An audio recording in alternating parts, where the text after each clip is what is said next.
এসেছি এই হাট মাতাতে, ক্রেতা ভাইদের বলছি হাই, সাবধানে থেকো তাই, হেভি ঝটকা আছে আমার লাঠিতে। আমার দামেরই আগুন বাড়ে ঘন্টায় দ্বিগুণ, কেউ 6 লাখ বলে কেউ বলে আহা। আমি হেলে দুলে চলি চিনি তামামলি গলি, কষাই উস্কা খাবে এমন আমার পায়। ঢাকার গরু, ঢাকার গরু, ঢাকার গরু ভেরি ভেরি স্মার্ট।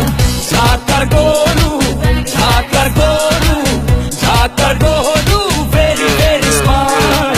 ঢাকার গরু, ঢাকার গরু, ঢাকার গরু ভেরি ভেরি স্মার্ট। সবাই এখন দেখি হাটে, দাম শুনে পড়ে গেছে দেখি বাটে। ছাগল উঠ নাকি গরু, এই কোরবানি খেল এখন শুরু। সবাই আমার দাম জানতে চায়, আমার ভাবসাব দেখে আমায় কিনতে চায়, বডি ফিটনেস দেখে ছবি তুলতে চায়। একটাই প্রশ্ন, কত নিছে ভাই? শুনছো ঢাকার গরু very very smart. Kalij FM এবং বাঘের বাচ্চা ডিজিটালের পক্ষ থেকে সবাইকে ঈদ মোবারক।